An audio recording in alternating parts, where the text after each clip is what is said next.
Ils s'échappent d'Alcatraz et personne ne sait ce qu'ils sont devenus. Il est 7h15, nous sommes le 12 juin 1962 sur l'île prison d'Alcatraz quand les gardiens du bloc B découvrent l'impensable. 3 prisonniers ont disparu. Dans leur lit, des faux masques en papier mâché. Donc entre l'obscurité et ces faux visages, les gardiens n'ont rien vu venir. La colère monte, le FBI boucle l'île, ils doivent être retrouvés impérativement, morts ou vifs. Depuis 1934, personne ne s'est échappé vivant de cette prison. Alors qui sont ces hommes ? D'abord, faites rentrer Frank Morris, 35 ans. Et lui, c'est le cerveau. C'est un orphelin devenu braqueur multirécidiviste. Et cette fois, il a un plan d'évasion. Et avec lui, les frères Anglin, John et Clarence. Des braqueurs de banque condamnés à 60 ans de réclusion criminelle. Bon, il devait avoir aussi un 4e homme qui devait les suivre, Allen West. Bon, lui déjà, il reste coincé dans sa cellule, mais surtout quand le FBI va frapper à sa porte, il raconte tout. Donc en gros, comment ils ont fait? Déjà, l'humidité de la prison ronge les murs et le ciment s'effrite. Et ça, c'est le cerveau Maurice qui s'en rend compte et donc avec une cuillère,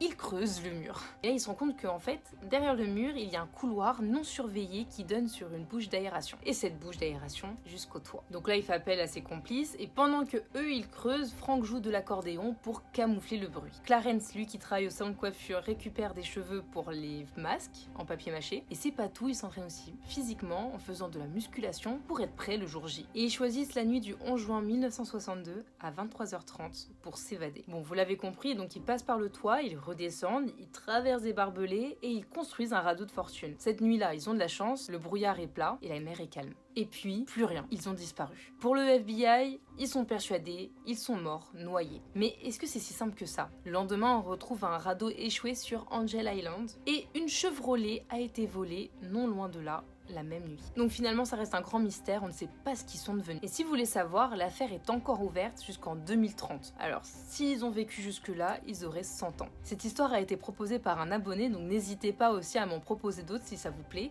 Et sinon, n'oublie pas de t'abonner pour ne pas manquer les prochaines histoires. Salut!